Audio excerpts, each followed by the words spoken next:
విడవక ఎడబాయక ఆయన దివ్య సముఖమునకు ప్రభు మనల్ని నడిపించాడు.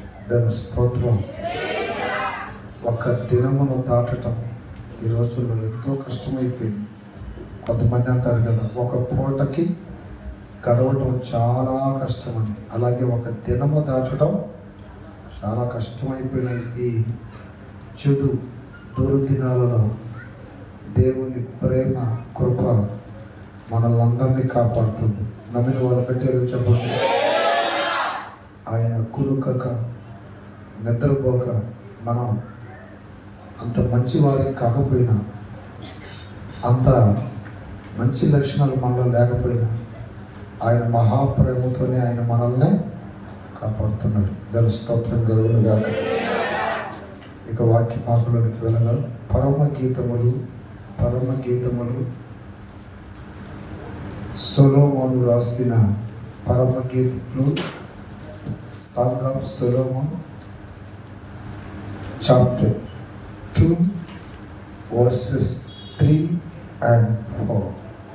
2వ అధ్యాయం 3వ వాక్యము 4వ వాక్యము చదువుకుందాం. అడవి వృక్షములలో జలదరు వృక్షం ఎట్లున్నదో పురుషులలో నా ప్రియుడు అట్లున్నాడు. జలదరి వృక్షం ఎట్లుండెనో పురుషులలో నా ప్రియుడు అట్లున్నాడు. పురుషులలో నా ప్రియుడు అట్లున్నాడు. ఆనందభరితనై నేను అతని నీడను కూర్చుంటిని. అతని ఫలము నా జిహ్వకు మధురము. అతడు నన్ను విందుశాలకు తోడుకొని పోయిను. నా మీద ప్రేమను ధ్వజముగా ఎత్తిను. చాలు ప్రియులారా, గమనించండి. పరమ గీతములు అనగా నా ప్రియ బిడ్డలారా, ఎక్కువగా ప్రియుడు ప్రియురాలు అనే ఇద్దరు వ్యక్తుల గురించి ఎక్కువగా రాయబడి ఉంది. ప్రియుడు ప్రియురాలు రాసింది దేవుని ప్రేరేపణలో సొలొమోను. ఇక్కడ రాయబడిన ఈ మర్మాత్మకమైన విషయాలు ప్రియురాలు అనబడుతున్న సంఘమును గురించి, ప్రియుడు అనబడుతున్న యేసు ప్రభుల వారి గురించి ఈ గ్రంథము, పరమగీతముల గ్రంథం మొత్తం రాయబడింది. ఆత్మీయ అర్థములో ప్రియుడు అనగా యేసుక్రీస్తు ప్రభుల వారు, ప్రియురాలు అనగా ఎవరు చెప్పండి? సంఘము.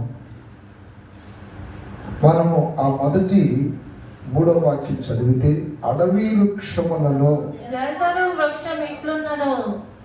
ఆగండి, అడవి వృక్షములలో జల్దరు వృక్షం ఎట్లున్నదో పురుషులలో నా ప్రియుడు అట్లున్నాడు అని ఎవరు చెప్తున్నారు? ప్రియురాలు చెప్తుంది, అంటే సంఘం చెప్తుంది. అడవి వృక్షములలో జల్దరు వృక్షం ఎట్లుండేనో అంటే, అడవి వృక్షాలంటే చాలా ఉన్నాయి. టేకు ఉంది, మద్ది ఉంది, మర్రి చెట్టు ఉంది, చాలా ఉంటాయి. అడవిలో ఎన్నో వృక్షాలు ఉంటాయి. వాటన్నిటిలో స్పెషల్ ఏంటంటే జల్దరి వృక్షం. ఈ జల్దరి వృక్షము ఆ చెట్ల మధ్యలో ప్రత్యేకంగా కనపడుద్ది. దాని స్తోత్రం. అట కనపడుద్ది, స్పెషల్గా కనపడుద్ది, ప్రత్యేకంగా. ఈ జల్దరు వృక్షము అనగా చాలా మందికి తెలుగు భాషలో అర్థం కాదు, కానీ ఇంగ్లీష్లో అయితే బాగా అర్థమైంది. తెలుగులో కూడా ఇంగ్లీష్ అయితేనే అర్థమైంది. దేవుని స్తోత్రం. జాగ్రత్తగా చూడండి. ఈ జల్దరి వృక్షము అనగా ఇంగ్లీష్లో ఏమన్నారు చెప్పండి? Apple tree. ఏ ట్రీ? యాపిల్. యాపిల్స్ కాయలు ఎప్పుడో తిన్నారా? యాపిల్ కాయ తిన్నారా? తినలేదా? ఆ చెట్టు పేరే జల్దరి చెట్టు అంటే. దేవుని స్తోత్రం. ఇవి ఎక్కువగా జమ్మూ అండ్ కాశ్మీర్, హిమాలయ ప్రదేశాల్లో, ఆఫ్ఘనిస్తాన్, పాకిస్తాన్, పంజాబ్ ప్రాంతాల్లో ఎక్కువగా ఈ చెట్లు కనపడతాయి. వీటికున్న ప్రత్యేకత ఏంటంటే, నా ప్రతి బిడ్డలారా, ఫలములతో కలగా కనపడతాయి. మీరు యాపిల్ చెట్లు ఒకవేళ చూడకపోతే యూట్యూబ్లో మీరు సెర్చ్ చేయండి, ఇప్పుడు కాదు తర్వాత. ఆ యాపిల్ చెట్లు చాలా ఆకర్షణీయంగా ఉంటాయి. ఇప్పుడు దేవుణ్ణి అంటే ప్రియురాలు దేనికి పోల్చింది? ఆ యాపిల్ చెట్టుకు పోల్చింది. ఆయన అట్లా ఉన్నాడు, జలదని చెట్టు వలె నేను అతని నీడను కూర్చుంటాను అని చెప్పింది. ఇది మన పాయింట్. దేవ స్తోత్రం కలుగుతుంది. ఎక్కడ కూర్చుంటాను అన్నదండి? ఎక్కడ కూర్చుంటాను? I seated in the Apple tree. నేను ఆ చెట్టు క్రింద కూర్చున్నాను. దేవ స్తోత్రం. ఇక్కడ ఇంకొక మాట చెప్తుంది, అతని ఫలము నా జిహ్వకు మధురం. అంటే దేవుని నీడలో మనం కూర్చున్నప్పుడు మన జీవితం అంతా మధురంగా మార్చబడింది. అక్కడేమని రాయబడిందంటే, అతని ఫలము. ఇప్పుడు చెట్టు ఎవరండి? చెట్టు ఎవరో ప్రియుడు. రైట్, జాగ్రత్తగా ఎట్లా కొంతమంది. చెట్టు ఎవరు? Who is the tree? The Jesus Christ of Nazareth. ఎవరు ఆ చెట్టు? యేసుక్రీస్తు ప్రభుల వారు. ఇప్పుడు ఆ చెట్టు నీడన కూర్చున్నాను అన్నదంటే ఎవరి నీడన కూర్చున్నట్టు? ప్రభువు నీడలో కూర్చున్నట్టు. ఇప్పుడు మనమంతా కూడా మందిరపు నీడలో కూర్చున్నాం. ఇక్కడ ప్రియురాలు ఆయన నీడన కూర్చుందట. అతని ఫలము నా జిహ్వకు. జిహ్వ అంటే అర్థం ఏంటండి? జిహ్వ అంటే అర్థం ఏంటి? వాట్ ఈస్ ద జిహ్వ? లిప్స్, పెదవులు. చెప్పండి. పెదాలకి ఆయన ఫలాలు నాకు ఎట్లున్నాయి? పెదాలకి మధురం. Very very good taste, sweetness. దాని స్తోత్రం. ఆయన ఫలము, ఫ్రూట్ ఆఫ్ హీ, అతని యొక్క ఫలము నా నోటికి ఎట్లా ఉంది? మధురముగా ఉంది. ఈరోజు నీవు మధురమైన అనుభవాలలో వెళ్ళాలి అంటే, నీ కుటుంబం మధురమైన అనుభవాల్లో వెళ్ళాలంటే నువ్వు ఎక్కడ కూర్చోవాలి? ఎట్లా చెప్పరే? ఈరోజు నువ్వు ఎక్కడ కూర్చున్నావు? కొంతమంది అంటారు, మా జీవితాలు చేదుగా మారిపోయాయ్యా, మా కుటుంబాలు చేదుగా మారిపోయాయి. ఈ చేదు ఎందుకు వచ్చింది? నువ్వు ఎక్కడెక్కడో ఏదేదో ఉపయోగం లేని నీడలో కూర్చుంటున్నావు. అసలు కూర్చోవలసింది ఎక్కడ? దేవుని నీడలో కూర్చుంటే మధురంగా ఉంటుందని చెప్పింది కదా. ఈరోజు నీకు మధురం లాంటి అనుభవాలు కనబడుతున్నాయి నీ ఇంట్లో. చెప్పండి, మధురముగా నువ్వు బ్రతుకుతున్నావా? మధురము అంటే అర్థం ఏంటండి? శాంతి, సమాధానం, నెమ్మది, సమృద్ధి, ప్రశాంతత. No tensions, no worries, no fear. Hallelujah. No troubles. చింత లేదు, దిగులు లేదు, బాధ లేదు. దేవుడు ఏమి ఇచ్చాడు? The God's given the peace and దేవుడు ఏమి ఇచ్చాడు? సమాధానమును. God's given peace and rejoice and happiness in my life. ఆ దేవుడు నాకు సంతోషం ఇచ్చాడు, సమాధానం ఇచ్చాడు, నెమ్మదిని ఇచ్చాడు. నేను భయపడనా? ఎందుకని? నేను ఎక్కడున్నాను? హల్లెలూయా. ఇంకా చేదైన అనుభవాలలో నువ్వు ఉన్నట్లయితే దానికి గుర్తులే ఈ దుఃఖం, దానికి గుర్తులే ఈ అశాంతి, దానికి గుర్తులే ఈ ఆర్థిక ఇబ్బందులు, దానికి గుర్తులే ఈ రోగాలు, కష్టాలు, కన్నీరు. దైవ సన్నిధికి వస్తున్న దేవుని బిడ్డలు ఆయన నీడలో ఉంటున్నారా లేదన్నది గమనించాలి.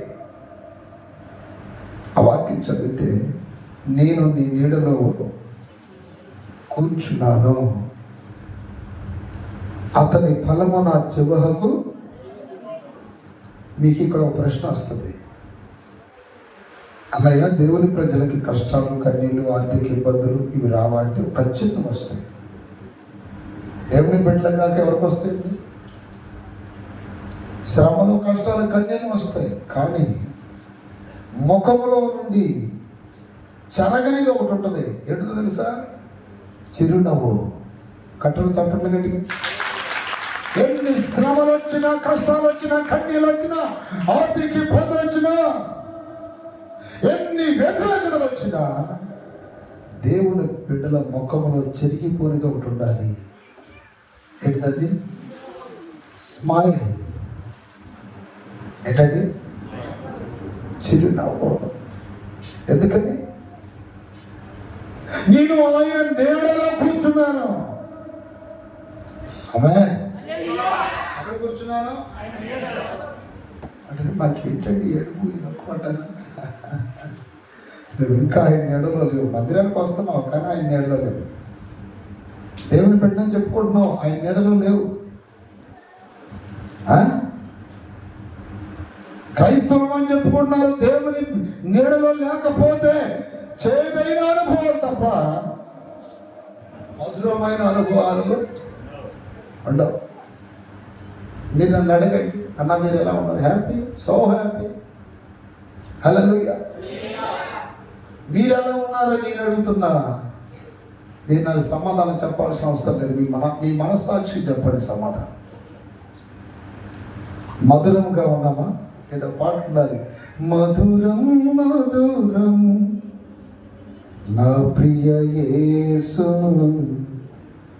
నీ ప్రేమలో నన్నునే మరచితినయ్యా. భక్తులు పాడే పాట. మధురం మధురం ఒకటే నా ప్రియ యేసు. ఇది కూడా పెట్టు. నీ ప్రేమలో నన్నునే మరచితినయ్యా. మధురం మధురం నా ప్రియ యేసు.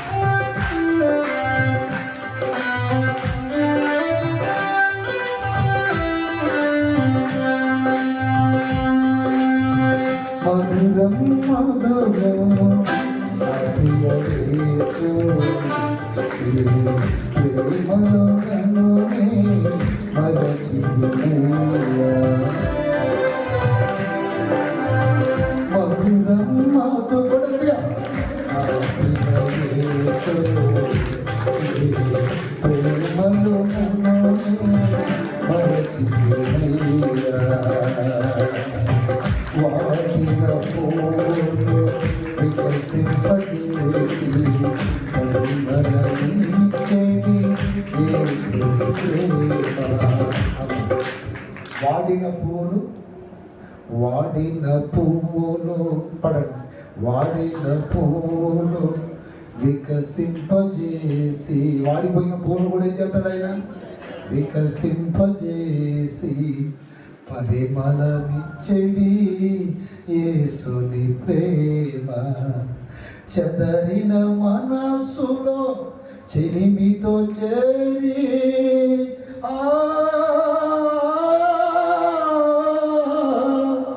చెదరిన మనస్సులో చెలిమితో చేరి చేరదీసిన యేసుని ప్రేమ. వాడిన పూలు వికసింపజేసి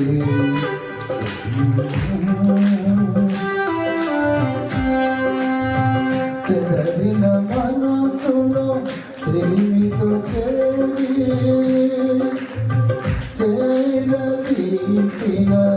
యేసుని ప్రేమ సాస పని సాస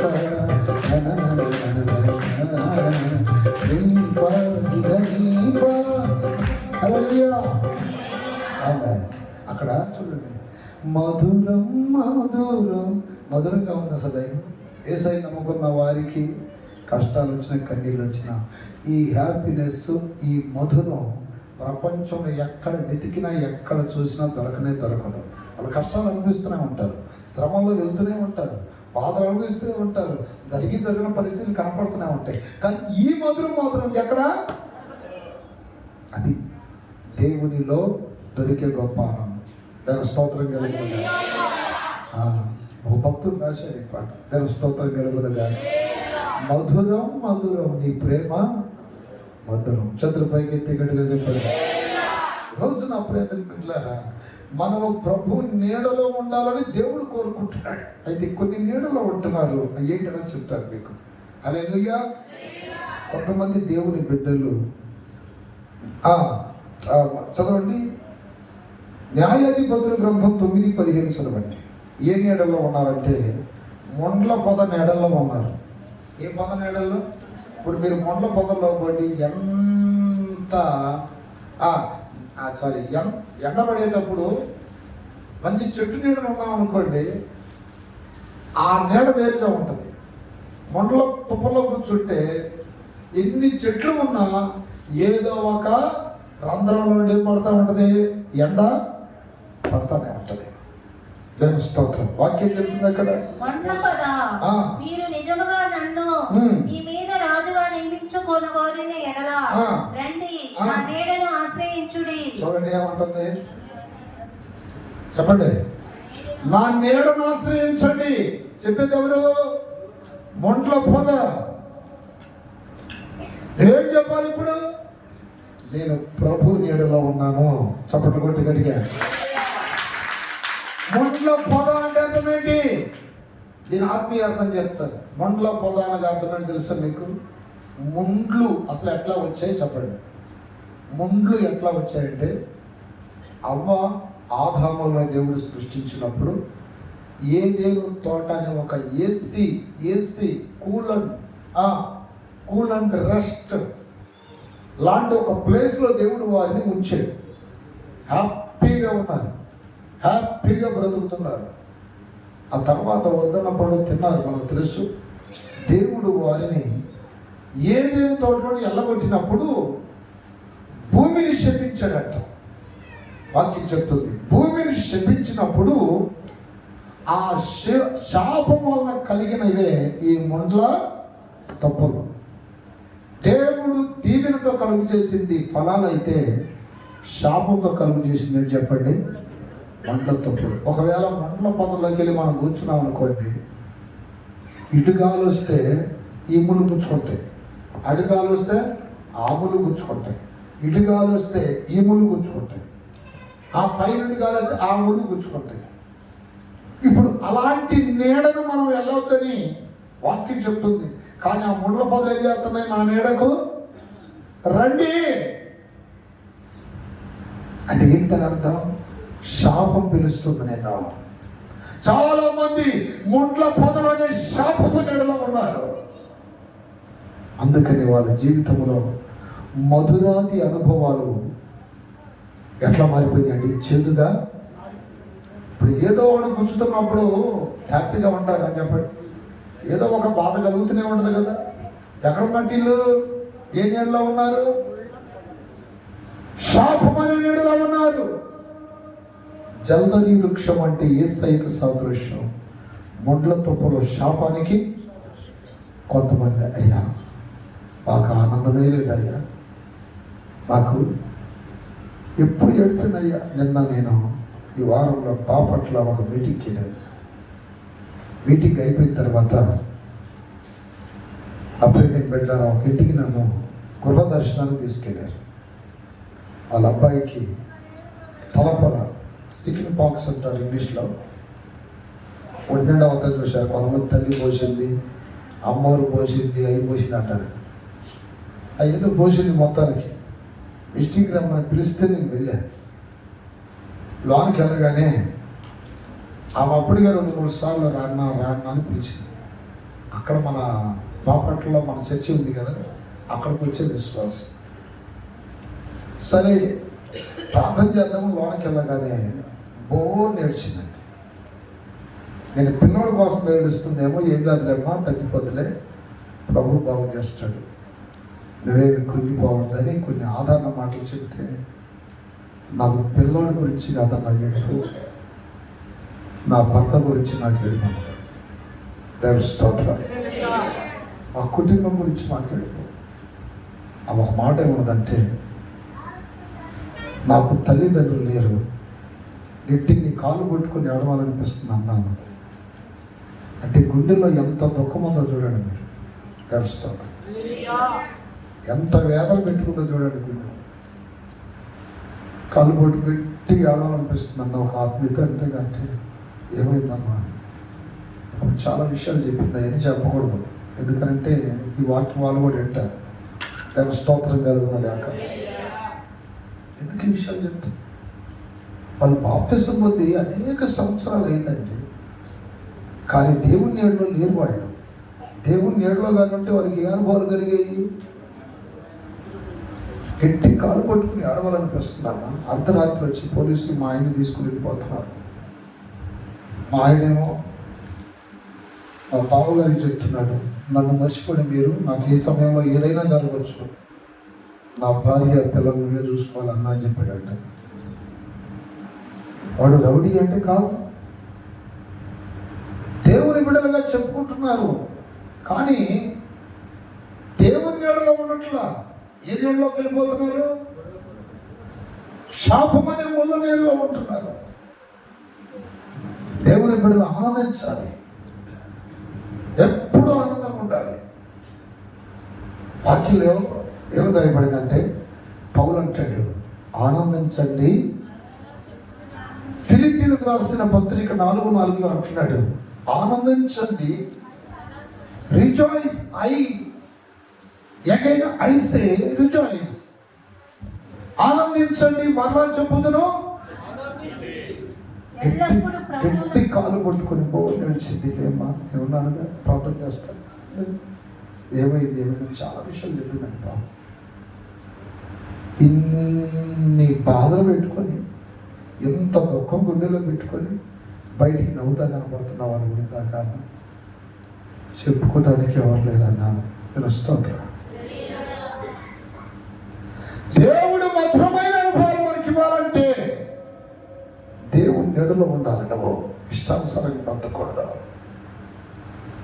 ముళ్ళ తుప్పలు పిలుస్తున్నాయి, రండి నన్ను ఆశ్రయించండి. ఇప్పుడు ఇక్కడ చుట్టుపక్కల అన్ని ముళ్ళ తుప్పలు ఉన్నాయి కదా, ఒక గంటకి అక్కడ కూర్చోగలుగుతారు మీరు? చెప్పండి, ఒక గంట కూర్చోగలరా? దేవుని స్తోత్రం కలుగును గాక. మన ముండ్ల బాధంతా యేసు ప్రభువు కల్వరి శిలువలో అనుభవించలేదా?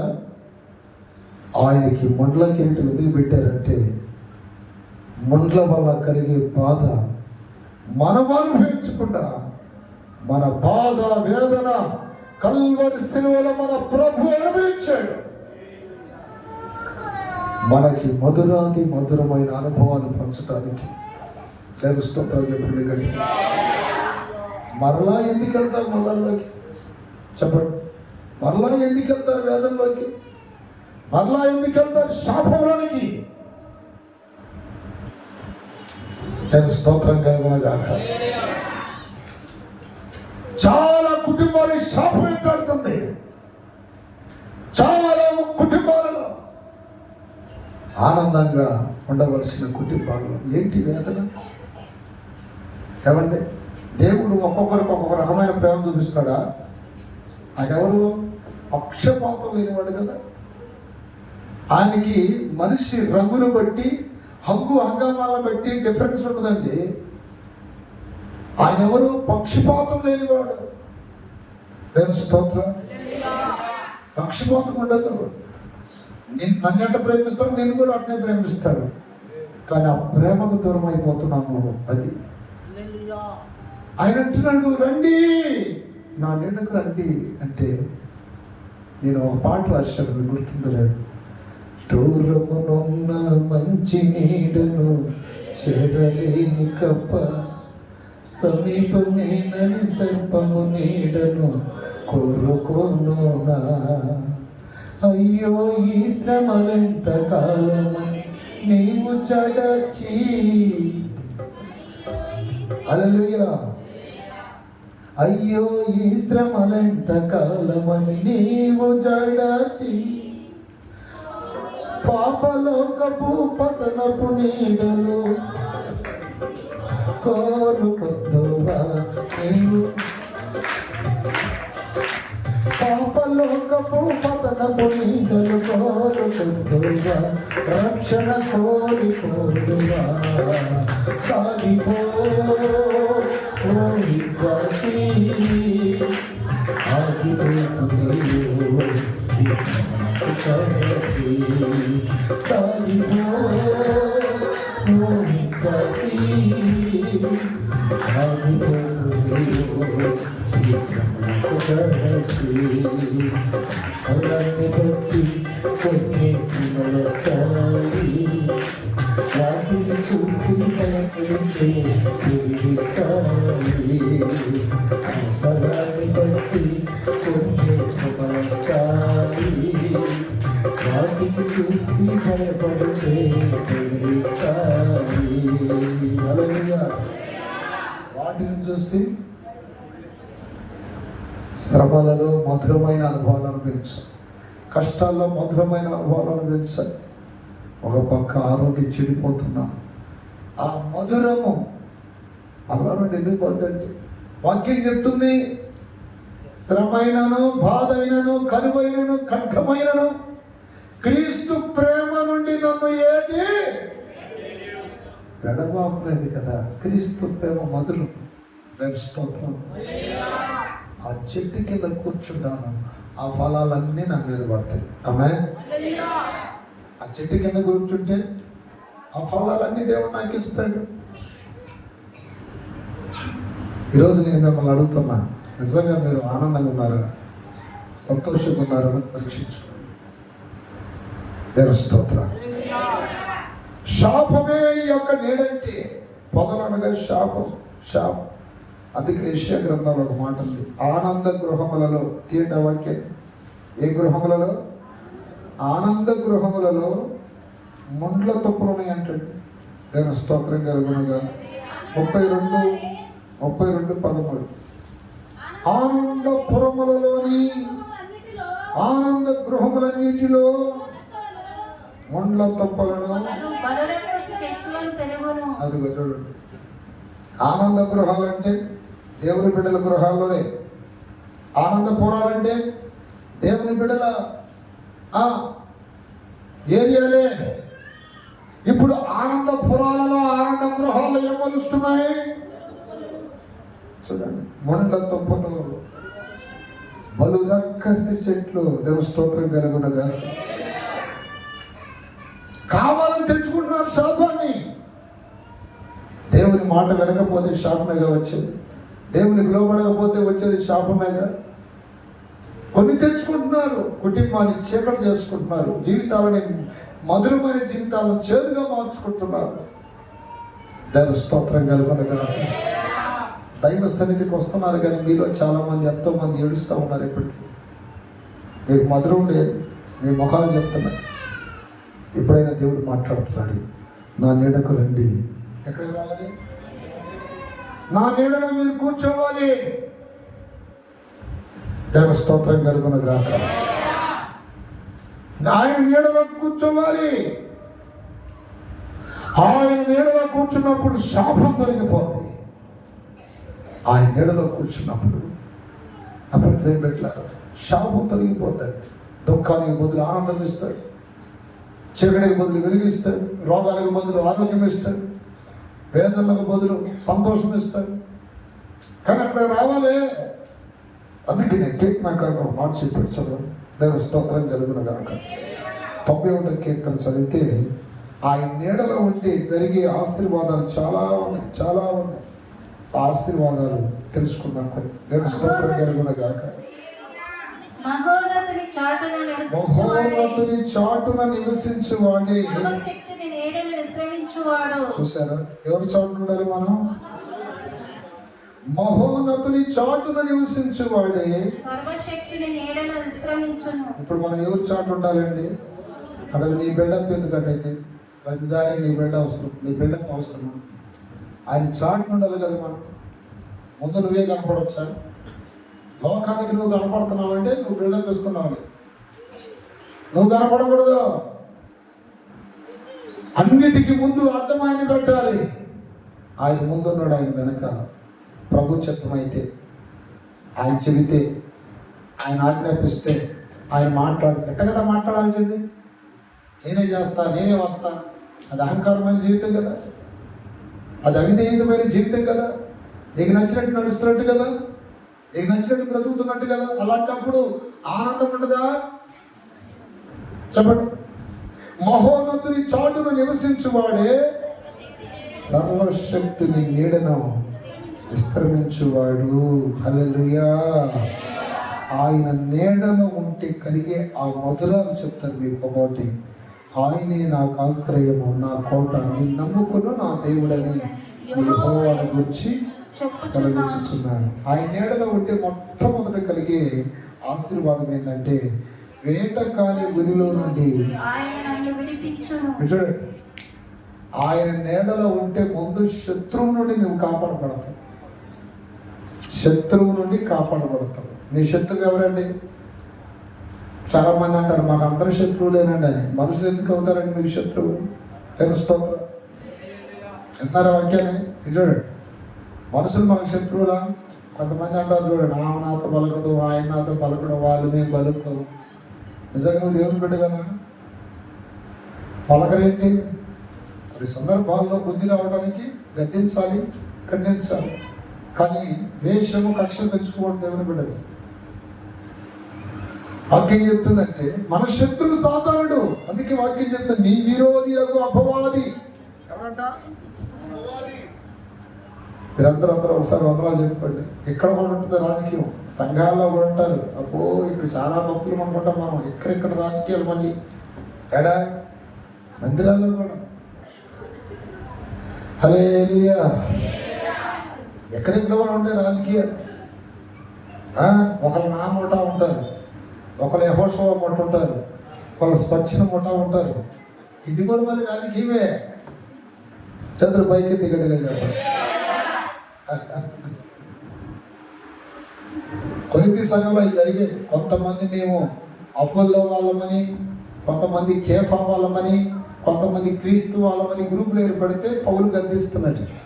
ఇలాంటి భేదాలు ఉంటే మీరు శరీర సంబంధమైన మనుషులే కానీ ఆత్మ సంబంధులు కారు. పౌలు ఎవరో, అపోలో ఎవడో, కేఫా ఎవడో, వీళ్ళందరూ మీ కొరకు ప్రాణం పెట్టారా అని చెప్తూ ఏమంటున్నాడు తెలుసా? ఆయన విత్తాడు, నేను నీళ్లు పోసాను అన్నాడు. చప్పట్లు కొట్టండి. విత్తినది ఒకరు, నీరు పోసింది వేరొకరు. ఈ భజన ఎక్కువ అయిపోయింది చాలా మందికి. హలో చెప్పండి. ఏ భజన? ఈ పాస్టర్ల భజన ఎక్కువ అయిపోయింది. ఇక అప్రీతంగా పెట్టారు, వాక్యం చెప్పట్లా, ఈ పాస్టర్ల గురించి పోవటం ఎక్కువైపోయింది. నేను నిన్న అతరపాల్లో కూడా మీటింగ్లు ఇదే చెప్పాను. కొద్దిగా నేను తప్పండి. సేవకుడు ఎవరు? కేవలం మనిషి. కొంతమంది నీ ముందు ఎంతో మంది ఉన్నప్పుడు దేవుడి మాటలు చెప్పరా బాబు అంటే లేస్తే కదా ఆయన ఆయన ఆయన ఆయన ఆయన 40 నిమిషాలు 50 నిమిషాలు అదే సోది. యేసయ్య గురించి చెప్పండి రా బాబు అంటే వీళ్ళ గురించి చెప్పడం ఎక్కువైపోయింది మధ్య. దేవుని స్తోత్రం కలుగునుగాక. ప్రభు రాబోతున్నాడే, సంఘాన్ని ఎట్లా సిద్ధపరచాలి, ఎలా ఉంచాలి ఇది చెప్పట్లా. ఒక్కొక్క మినిస్ట్రీకి ఒక అతను ఉంటాడు, పెద్ద ఆయన గురించి చెప్తున్నారు అందరూ. ఆ మినిస్ట్రీ వాళ్ళందరూ ఆయన గురించి చెప్పడం, ఇంకో సంగతి ఆ మినిస్ట్రీ వాళ్ళంతా వాళ్ళ గురించి చెప్పడం. వీళ్ళందరూ ఎవరు? నేనేం చెప్పానన్నా, మైండ్ తీసేస్తే పిచ్చోడు అయిపోతాడు, ఆరోగ్యం తీస్తే రోగి అవుతాడు, ప్రాణం తీస్తే సమాధికి వెళ్తాడని 3 విషయాలు చెప్పారు. వాడబడే వ్యక్తి గొప్ప కాదు, వాడుకునే దేవుడు గొప్ప. చట్టంగా వాడబడే మా అన్న పేర్లు ఎందుకులేండి, మా అన్న మా అయ్య వాళ్ళెవరండి? వాళ్ళు ఇలా రక్షించబడ్డ వాళ్ళే. వాళ్ళకి అప్పగించిన పని అది. వాళ్ళని అసలు పొగడబడదు.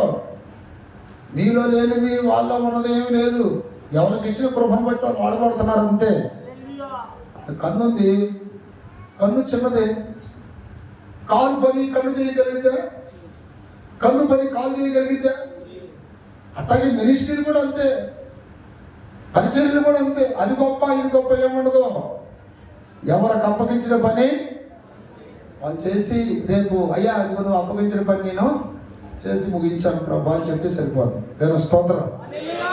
నోవాహును వాడ కట్టమన్నాడు, సొలొమోను మందిరం కట్టమన్నాడు, అంతే. ఎవరికి అప్పగించుకోవాలి చేయాల్సిందే. మోషేని 20 లక్షల మంది జనాన్ని నడిపిమన్నాడు. అసలుకి దానియేలు అయితే అసలు ఎవరు నడిపించవద్దు, ప్రార్థన చేయమన్నాడు. రోజుకి ఎన్ని పూటలు? దానియేలు ఏమన్నాడు? నువ్వు ఏ సేవ చేయలేదుగా, ఎట్ట ఫ్రీడ్ అయ్యాడంటే 20 లక్షల మంది నడిపించిన మోషే కదా ఫ్రీడ్ అవ్వాల్సింది. అంతమంది నడిపించిన మోషేని కూడా దేవుడు ఫ్రీడ్ అన్నా. ఎవరినన్నాడు? దానియేలు అన్నాడు ఫ్రీడమ్. మోషేకి చివరికి కణాలు కూడా ఇవ్వాలి దేవుడు. గొప్పటి ఈ పొగడతలొద్దు. అందరూ ఆయన్ని పొగడాలి. సమస్త ఘనత మహిమల దేవునికి చెల్లును గాక. హల్లెలూయా చెప్పండి గట్టిగా, హల్లెలూయా. రాను రాను రాను రాను దేవుడు భక్తి తగ్గిపోయి ఈ గురుభక్తి ఎక్కువ అయిపోతుంది. గురుభక్తి గురుభక్తి గురుభక్తి. ఈ పాస్టర్లు కూడా అయ్యే చెప్తున్నారు. సంఘాల్లో ఏం చెప్పాలి చెప్పండి? జనముని ముందు కనపడుతున్నప్పుడు ఏం చెప్పాలి? ప్రభు రాకడ గురించిగా చెప్పాల్సింది, రక్షణ గురించిగా చెప్పాల్సింది. లేదేదో ఆయన ఏదో చేశాడు, ఈయన ఏదో చేశాడు రా బాబు. ఆయన కంటే ముందున్నటువంటి మునగాళ్ళు ఉన్నారు, ఇంకా అపోస్తులు లేరా? చెప్పండి, చెప్పాలంటే లేరా? వాళ్ళందరూ చెప్పించుకోలేకనా దౌర్భాగ్యులు మనం రాపించుకున్నాడు. ఇడియం కేర్ అయితే సమాజం మీద ఏం రాపించుకున్నాడు? యోబు ఏమన్నాడు? నీ నీచుణ్ణి అని చెప్పాడు యోబు గ్రంథంలో. ఎవరినే? నీచుణ్ణి. పౌలు ఏమన్నాడు? పాపులలో. ఈ మధ్య ఈ ట్రెండ్లో బాగా పిచ్చి ఎక్కువ అయిపోయిందండి. రాజకీయ నాయకులు కూడా చూడండి, పిచ్చి ఆ పిచ్చి పట్టింది ఇప్పుడు క్రైస్తవులు కూడా. అర్థమైంది? రాజకీయ నాయకులకి ఆ పార్టీ అధ్యక్షుడిని బాగా లేపుతూ ఉంటారు పైకి అని. ఇది రాజకీయమా సేవ? సేవలో ఈ పిచ్చి ఏంటి? మనమందరము ఆయన ఎదుట నిలబడాలి. హల్లెలూయా. ఒక దినాన ఏం జరిగిందంటే, యేసు నామములో లే అన్నాడు ఒక కుంటూడిని. పౌలు లే అనగానే కుంటూడికి ఏమొచ్చినాయి? ఆ ఊర్లో వాళ్ళందరూ దేవుడు వచ్చాడయ్యా మన ఇంటికని, మన ఊరికని ఎట్లు తీసుకొచ్చి బలిపోతున్నారంట. అప్పుడు పౌలు ఏమన్నాడు తెలుసా? అపోస్తుల కార్యం పౌలు ఏమన్నాడు తెలుసా? మేము మీ వంటి మనుషులమే. దేవ స్తోత్రం కలుగును గాక. హల్లెలూయా. మేము మీ వంటి మనుషులమే. అపోస్తుల కార్యములు దేవ స్తోత్రం కలుగును గాక. ఏమేను 5 పేర్లు ఉన్నాయండి అక్కడ. 14వ అధ్యాయం 13వ వాక్యం, 12వ వాక్యం. జన సమూహములు పౌలు చేసిన దాన్ని చూసి లుకయోనియ భాషలో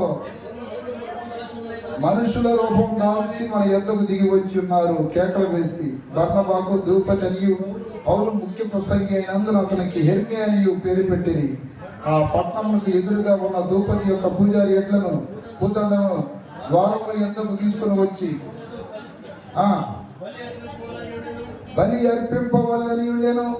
అపోస్తులైన బర్నబాయు పౌలును ఈ సంగతి విని తమ వస్త్రములు చింపుకొని సమూహంలోనికి రండి, అయ్యలారా మీరెందుకు చేయుచున్నారు? మేము కూడా చూడండి అక్కడ అంటున్నాడు, మేము కూడా మీలాంటి వాళ్ళ మీరా భాయ్, ఎందుకు మా కాలు నొప్పుతారు? గట్టిగా చెప్పండి. యేసు నామం లేండి లేచారా లేదా? అక్కడ వీళ్ళందరూ ఏంటి?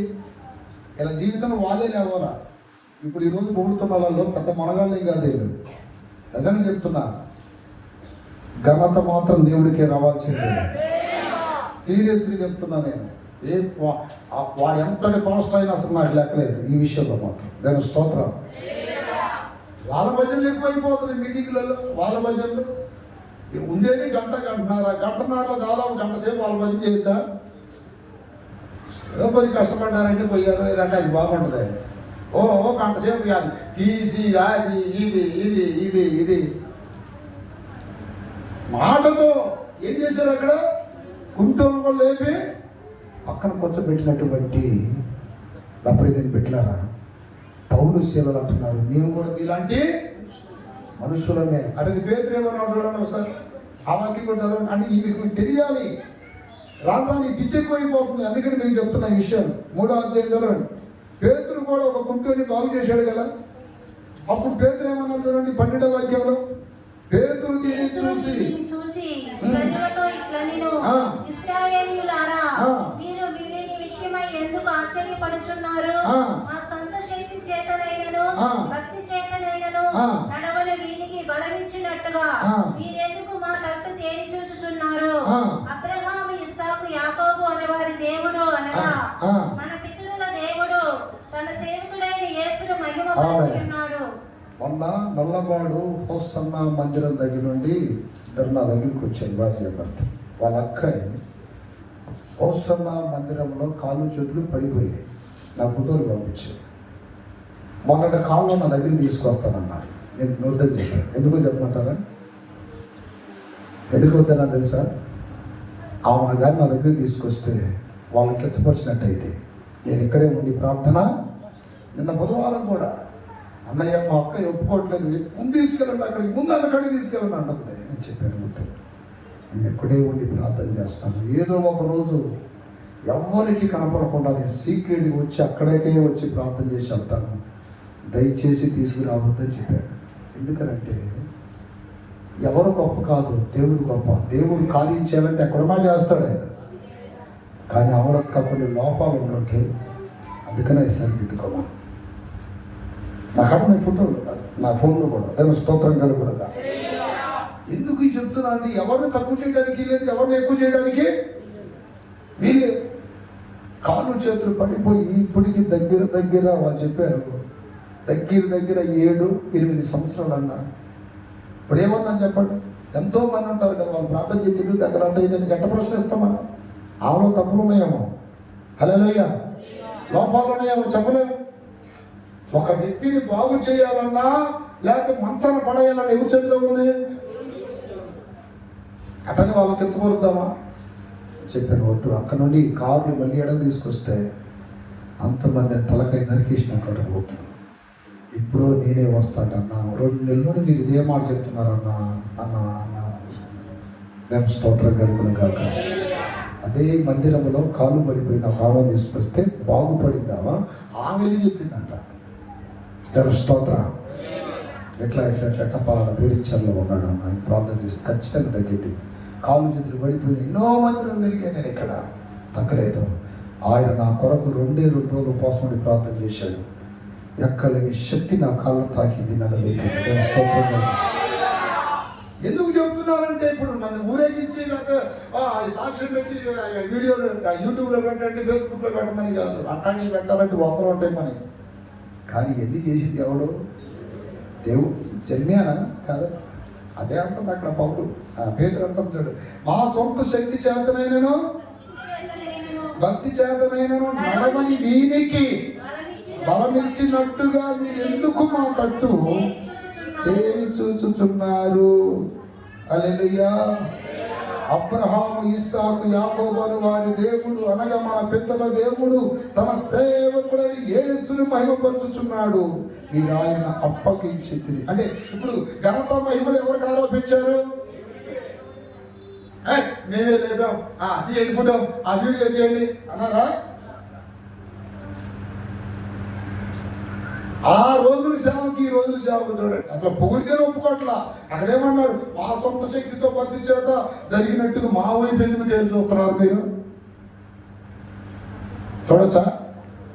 అక్కడ పౌలు కూడా ఏమన్నాడు, నీకు మీలాంటి మనుషుల మీద బాబు అంటే పేతురు కూడా ఏమన్నాడు చూడండి ప్రకటన గ్రంథంలో. ఈ మాట అంతా కూడా పేతురే, కానీ ప్రకటన గ్రంథంలో కూడా అంటారు చూడండి. దేవుని స్తోత్రం. సారీ, దేవదూతల ఎవరు అన్నారు 22:8 యోహాను నేను ఈ సంగతులను విని వాడను చూసి వాడను, నేను విని చూసినప్పుడు వాటిని నాకు చూపుచున్న దూత పాదముల ఎదుట నమస్కారం చేయుటకు సాగిలపడగా అతడు వద్దు సుమి, నేను నీతోనూ ప్రవక్తలైన నీ సహోదరులతోనూ ఈ గ్రంథమందున్న వాక్యములను కైకొను వారితోనూ సదా దాసుడను, దేవునికే నమస్కారం చేయమని చెప్పెను. అది కదా, వీళ్ళందరికి నమస్కారం ఎందుకంటే అయితే అర్థమైందా మీకు? చంద్రపైకి ఎందుకంటే కదా చెప్పాలి. ఏ దైవజనుడైనా ఆయన పిలుపు మేరకు పిలిచి ఆయన వాడుకోవలసిన సమయంలో వాడుకొని తర్వాత తీసుకెళ్ళిపోతాడు అంతే. ఆమె ఇక్కడ ఘనత మహిమలు ఎవరికి రావాలి? కొంతమంది కాకాని పోతారు. ఈ కాకాని పోతే ఆ సమాధి మీద మట్టి తింటాం, ఆ పువ్వులు తింటాం. నిజంగా దైవజనుడు చెప్పలేదని నాకు చాలామంది చెప్పారు. దేవదాసయ్య గారు మంచి దైవజనుడు, దేవుని స్తోత్రం. ఆయన ఎన్నో, అసలు వాస్తవానికి గుంటూరు ఏరియాలో గొప్ప ప్రార్థనాపరుడు దైవజనుడు ఎవరంటే పేరు ఆయనదే వస్తుంది. ఎందుకంటే ఆయన చేసిన ప్రార్థన చాలా గొప్పదని చాలామంది, అంటే అప్పుడు మేము పుట్టలేదు కాబట్టి చాలామంది చెప్పారు. ఆయన చెప్పాడంట సమాధి ఇక్కడ కట్టొద్దు మీరు, ఒకవేళ చచ్చిపోయి బయట కట్టమని. కానీ వీళ్ళు అభిమానంతో ఏం చేశారు, అక్కడ కట్టారు. ఈరోజు ఆయన ఏమయ్యాడు, అక్కడ దేవుడు అయ్యాడు. ఎవరికి వస్తున్నాయి కనదా? ఆడ మట్టి తింటమైంది, ఆ పూలు తింటమైంది. చంద్రపైకి గట్టిగా చెప్పాలి, ప్రభు చింతమై నాకేమన్నా అయితే మీరు మాత్రం ఇక్కడ కట్టమాకండి. హల్లెలూయా. అంతే, ఆపించొద్దు మనకి. దేవుని స్తోత్రం. సమస్త ఘనత మహిమలు ఎవరు చెల్లాలి? చేతులు ఎత్తి చెప్పరే. అప్పుడే తినిపెట్టాలి. నిన్న బుధవారం నాడు వాళ్ళు ఆ మాట నేను చెప్పాను, వద్దు మంచి మాకండి లేదన్నా కొప్పుకోవట్లేదు. నేను మీ మీటింగ్కి వెళ్ళినప్పుడు కూడా ముందు ఆవిడ తీసుకెళ్ళాను. నేను తప్పించుకుంటాను నెల ఒక సాగులు కూడా వచ్చినప్పుడు తప్పించుకుంటాను. ఒక రీతిగా నేను ప్రార్థన చేస్తాను, ఏదో ఒక రోజు వస్తాను. ఒప్పుకోవట్లేదన్నారు. నెల్లూరు చెప్తున్నాం మేము ఒకటి. నేను స్తోత్రం. ఎందుకు చెప్తున్నా అంటే ఇన్ని ఉన్నా నా వలన జరిగిందని మనం చెప్పుకున్న రోజున పడిపోయినట్టే. ఆమె సర్వశక్తుని నీడలో మనం ఉండాలని వాక్యం చెప్తుంది. ఆయన నీడలో మనం ఉన్నప్పుడు ఆయన వేటగాని ఊరి నుండి విడిపించును, వినాశనం రాకుండా నన్ను కాయును. వేటగాని ఊరి నుండి విడిపించును, వినాశనం రాకుండా. చెప్పండి.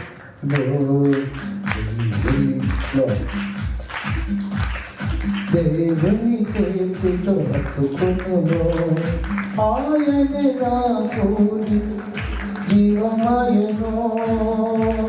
మహాగణుడు మహోన్నతుడు సర్వశక్తుడు యేసు సర్వోన్నతుడు, సర్వశక్తుడు యేసు సర్వోన్నతుడు. ఆయనే నీకు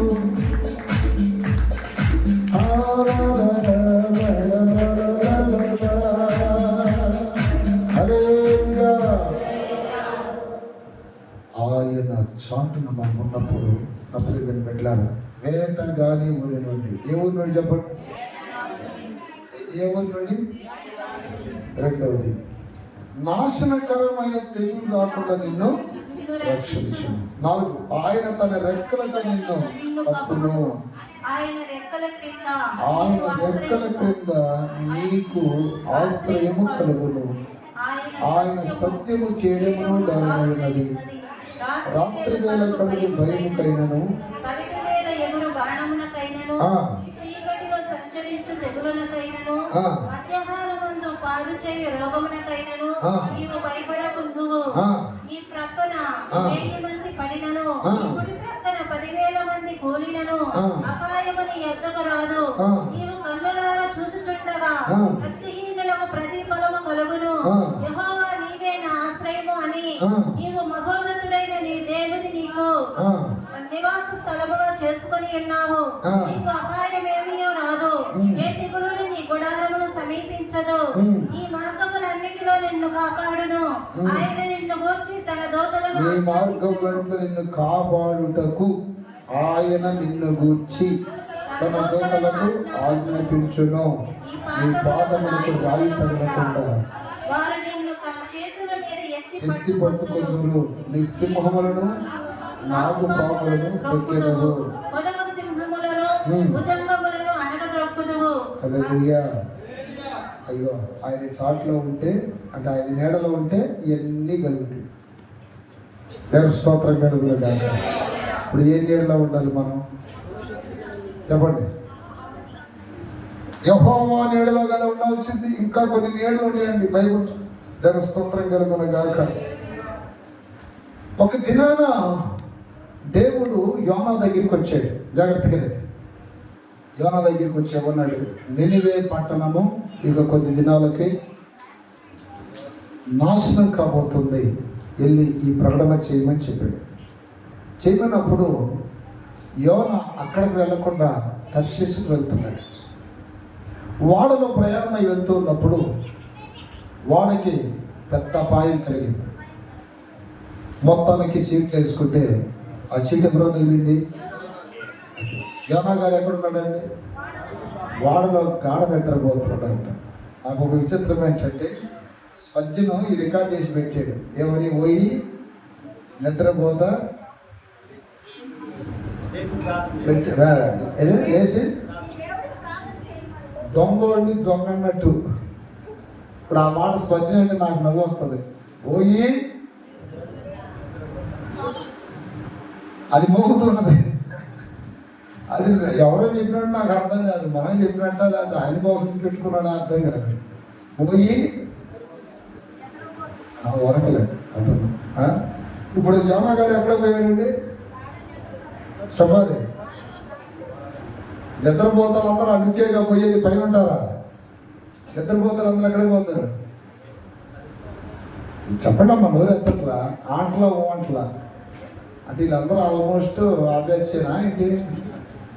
రోజు పనికి వెళ్తున్నా వారు ఎవరో ఇక్కడ చెప్పండి. రోజు మేము పనికి వెళ్తామయ్యా వాళ్ళు చేతులు రోజు వెళ్తామయ్యా బ్రదర్స్ కాబట్టి సిస్టర్స్ అతను రోజు మేము పనికి వెళ్తామయ్యా అన్నవాళ్ళు ఒక 4-5 ఎత్తారు. నువ్వు వెళ్ళవమ్మా? వెళ్ళట్లేదు పనికి? సరే, పనికి వెళ్ళని వాళ్ళు ఎవరు చెప్పండి? పనికి వెళ్ళని వాళ్ళతో జాగ్రత్తగా ఉండాలా. ఎందుకని? 10 మంది పురుషులు కలిసిన సమస్యలు రావు. 3 కొప్పులు కానీ కలిసాయా సాయంత్రం కల్లా మాకు ఇంటికి చచ్చిపడినట్టే. ఖాళీగా ఉన్న వాళ్ళు ఏం చేయాలి? ఒక ఆమె నేను ప్రార్థన చేయాలంటే ఆగయ్యో పొద్దుగులు ప్రార్థన పొద్దుగులు ప్రార్థన చేస్తామంటామా అంటుంది. ఆగయ్యో అంటున్నా నన్ను. సరేలేమ్మా ఆగుతాలేమ్మా అన్న. పొద్దుగులు ఆడు చేస్తాం ప్రార్థన అడితే ఏం చేస్తాం? కాసేపు మాట్లాడుకోవద్దు అక్కడ ఇక్కడ. సాయంత్రంగా మాకు ఇంటికి చిచ్చి పెట్టాలి కదా. స్తోత్రం కలుగునగా. ఓరగా వాగుతూ ఉంటారు చూడండి, వదలబోతులాగా. యోనా చూడండి, గాఢ నిద్రపోతున్నాడంట. గాఢ నిద్రపోవటం వలన వాడికేం కలిగింది? ప్రార్థన చేయాల్సినోడు ప్రార్థన చేయకపోతే తానున్న ప్లేస్కి ఏం కలిగింది? అది మీ ఇంట్లో మీరు ప్రార్థన చేయకపోతే మీ ఇంటికి ఏం కలిగింది? అన్నీ బాగున్నాయి అనుకోండి, ప్రార్థన చేయరు. భార్య భర్తలు ఎదురు బదురు కూర్చొని, పిల్లలు ఎదురు బదురు కూర్చొని, చికెన్ పకోడీలు, చికెన్ లెగ్ పీసులు గుండెకాయలు, ఆ కాయలు వేసుకొని తిని ప్రార్థన చేసుకోండి. ఆ నడుగు మీద తన్ని రోజు అప్పుడు అంత గుర్తు మళ్ళీ ప్రార్థనకి. దేవస్థం ఆకేం చెప్తుంది? మెరుగుగా ఉండి చెప్పండి మెరుగుగా ఉండి అన్నీ బాగున్నప్పుడు ప్రార్థన చేయండి, బాగలేనప్పుడు ప్రార్థన చేయండి, ఆర్థిక ఇబ్బందులు ఉన్నప్పుడు ప్రార్థన చేయండి, సమృద్ధిగా ఉన్నప్పుడు కూడా ఏం చేయాలి? ప్రార్థన చేస్తూనే ఉండాలి. గట్టిగా చెప్పండి హల్లెలూయా. మహోన్నతుని చాటును నివసించడం అంటే అర్థం ఏంటంటే ప్రార్థన చేయడమే. దేవునితో మంచి అనుబంధం కలిగి ఉండటం. ఇక్కడ చూడండి, ప్రార్థన చేయవలసిన దైవజనుడు వాడ అడుగు భాగానికి ఏమయ్యాడు చెప్పండి? నిద్రపోతున్నాడట.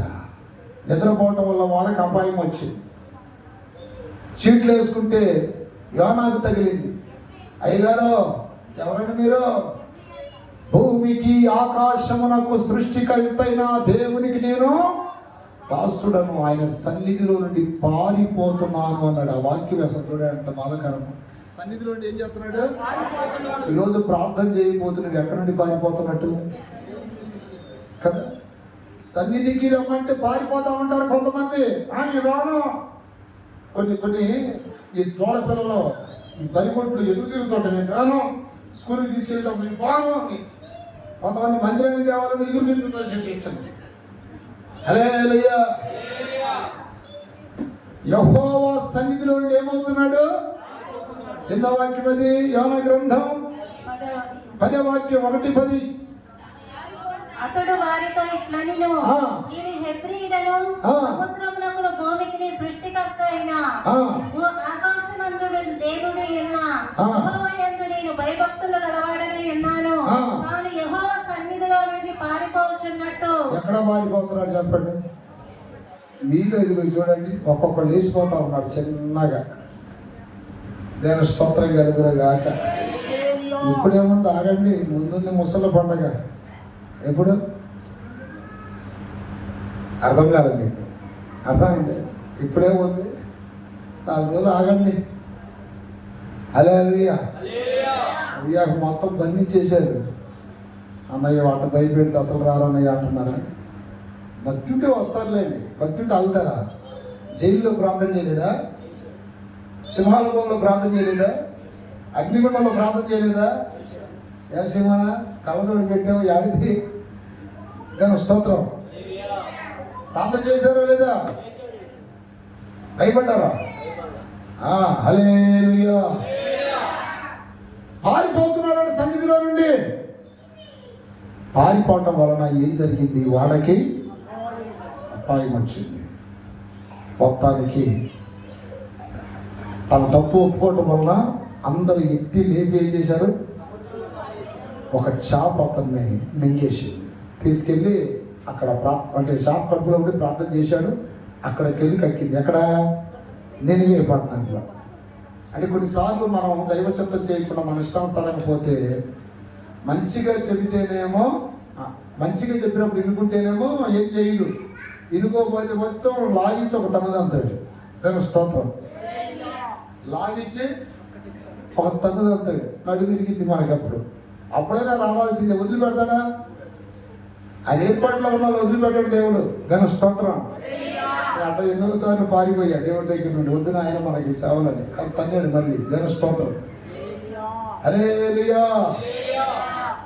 వదిలిపెట్టడు. ఆయన పని చేయకపోతే మాత్రం వదిలిపెట్టడు. ఎన్ని ప్రణాళికలు కలిగి ఉంటాడు మన మీద ఆయన, తెలుసా మనకి? మనం కాదంటే ఒప్పుకోడు అసలుకి. ఇప్పుడు యోనాను మాటలు లేదు, అది ఇది అని చెప్పేసి యోనాను వదిలిపెట్టలే దేవుడు. యోనా స్థానంలో ఇంకొకరు తీసుకురావచ్చుగా, తీసుకురాడు. నీ పని నువ్వు, నీ పని అన్నా చేయాలి, నీ ప్లేస్ అయినా వదిలిపెట్టాలి. అర్థం కాదు నీకు? నీ పని అన్నా చేయాలి, నీ ప్లేస్ అన్నా వదిలిపెట్టి అక్కడికి రావాలి. ఎక్కడికి? అదే దేవుడు నియమించిన పని చేయకపోతే ఇంకెక్కడ ఉండడానికి వీలు. వచ్చేసేయండి అక్కడికి. దేవుని స్తోత్రం కలుగును గాక. చేస్తావా వస్తావా? రెండే అడుగుతాడు దేవుడు. కొంచెం కాలం ప్రభు, దేవుని స్తోత్రం. కొంచెం పిల్లలు పెళ్ళిళ్ళన్నా అవనీ ప్రభు అంటారు కదా కొంతమంది. ప్రభు కొంచెం ఆయన ఇంకా కొన్ని జరగాలని, అటైతే నా పని చేయి, నా చిత్తం చేయి. దేవుని స్తోత్రం. మొత్తానికి వెళ్ళాడు. అక్కడికి వెళ్ళిన తర్వాత వాక్యం ప్రకటించాడు. వాళ్ళందరూ ఉపవాసాలు ఉన్నారు, అంతా బాగానే ఉంది. అయ్యగారు అంట, ఇక్కడ నేను చెప్పబోయేది ఏంటంటే, స్వర చెట్టు ఒకటి వేసాడంట. స్వర చెట్టు అన్నది అదే. ఇక ఏ నేడకు వచ్చాడు యోనా గారు? మొదలే బట్ట పుర్రె. ఏ పుర్రె? బట్ట తనకాయ. నేను స్తోత్రం కలుగును గాక. ఏ తనకాయ చెప్పండి? బట్ట తలకాయ అంటే అదేం తప్పు కాదు లేదు, కొంతమందికి వయసుని బట్టి వస్తుంది. ఏ చెట్టు అంటే అది హల్లెలూయా. ఆ సొర చెట్టు కూడా వేసింది ఎవరండి? దేవుడే. ఆయనే వేసుకోలే. దేవుడిని యెహోవా సొర చెట్టు ఒకటి ఏర్పరిచి అతనికి కలిగిన శ్రమ పోగొట్టుటకై అది పెరిగి యోనా తలకు పైగా నీడ ఇచ్చినట్లు చేసెను.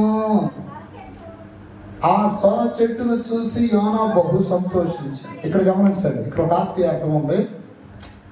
దేవుడు కాదు అసలు నీడ మనకి, కానీ దేవుడు నీడలో నుండి ఏ నీడను బట్టి సంతోషిస్తున్నాడు. ఇక్కడ సొర చెట్టు నీడను బట్టి సంతోషిస్తున్నాడు అంట.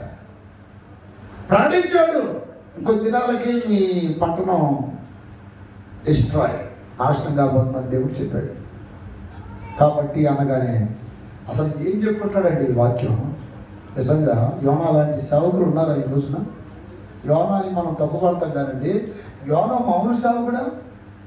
రాజు కింద దిగి వచ్చాడంటే ఏం చెప్పుకుంటాడు? అసలు ఆయన వాక్యం ఎంత గంభీరతతో భయంతో కూడింది అయి ఉంటుంది. ఈ రోజున అన్నింటికి ఆశీర్వాదం దీవెన, ఆశీర్వాదం దీవెన, ఆశీర్వాదం దీవెన. అసలు అవి వస్తాయో తెలియదు, కానీ ఆ రోజులు అసలు ఏం చెప్పుకుంటాడు?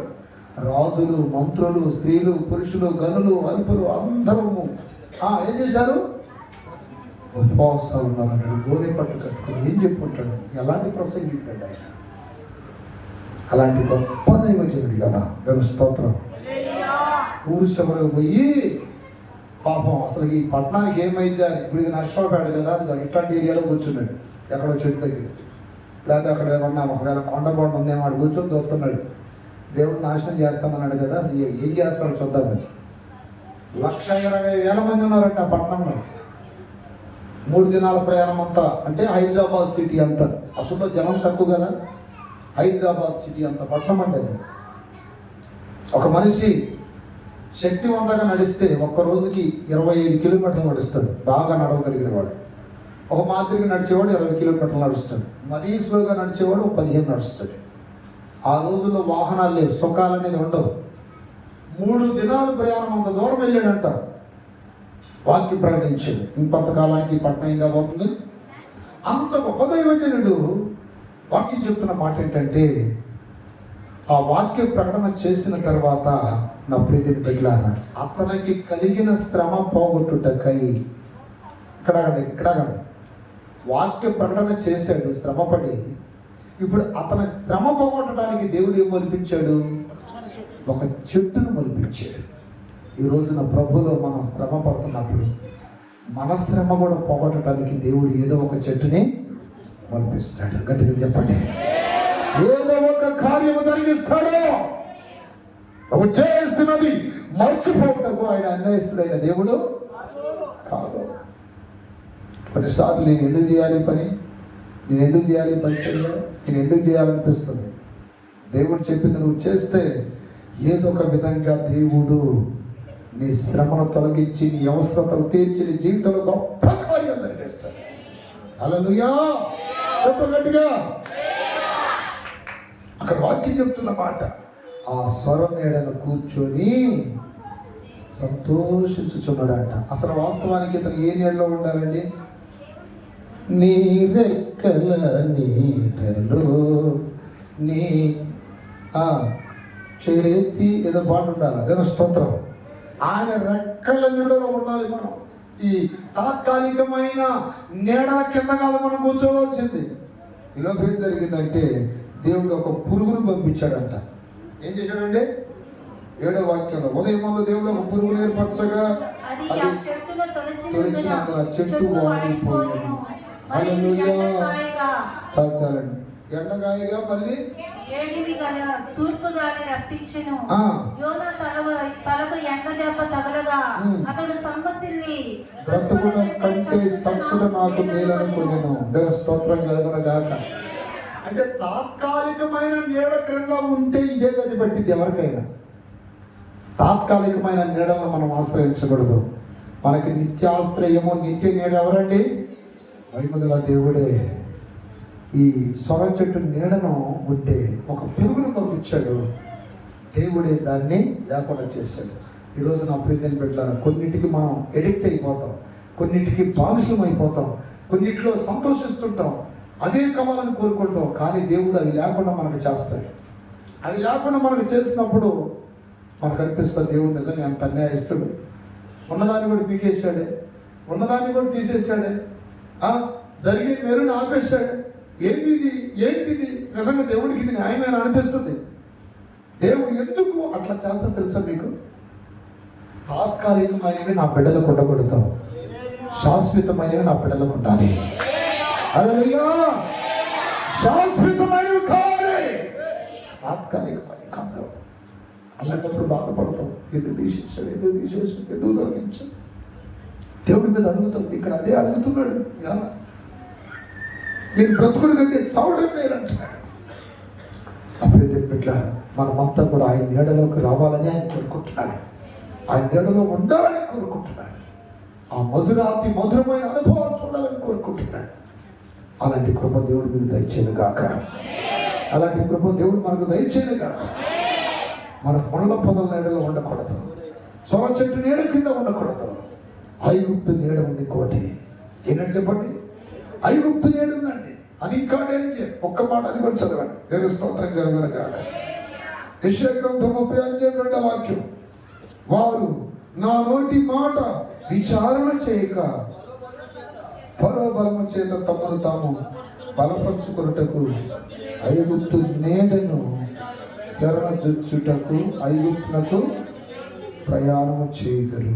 ఐగుప్తు అంటే లోకం. ఎన్ని నీడలు చెప్పండి?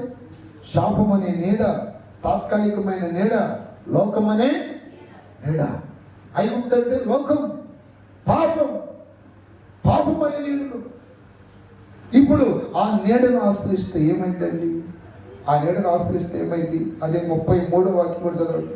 అదే యెషయా గ్రంథం 33. ఫరో వలన కలుగు బలము మీకు అవమానకరమగును, ఐగుప్తు నీడను శరణజొచ్చుట వలన మీకు సిగ్గు కలుగును అన్నాడు. అంటే ఐగుప్తు నీడను మనం ఆశ్రయిస్తే ఏం కలిగింది? మనకి సిగ్గుపడిపోతాం. ఏమనుంది అక్కడ? ఫరో వలన కలుగు బలము మీకు అవమానకరమగును, ఐగుప్తు నీడను శరణజొచ్చుట వలన సిగ్గు కలుగును. యాకోబు వారి అధిపతులు సోయానులో కనబడినప్పుడు, వారి రాయబారులు హానేసులో ప్రవేశించినప్పుడు, వారందరూ తమకు అక్కడకు ఏడో వాక్యం ఐగుప్తు వలన సహాయము పనికి మాలినది. చూడండి, చాలు. ఐగుప్తు సహాయం మనకి ఏంటంట?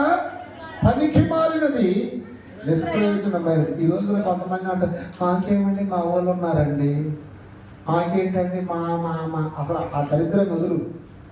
నీకు ఎంతమంది ఉన్నా దేవుడి మీద ఆధారపడు.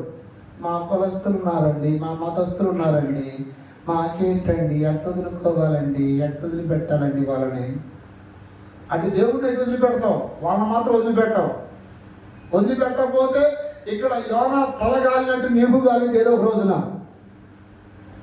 నిత్య ఆశ్రయము, నిత్యమైన నీడ ఈ దేవుడు మనకి. ఆ దేవుడు నీతో మాట్లాడుతున్నాడు ఈ రోజున. తాత్కాలికమైన సొర చెట్టు నీడకి వెళ్ళొద్దు.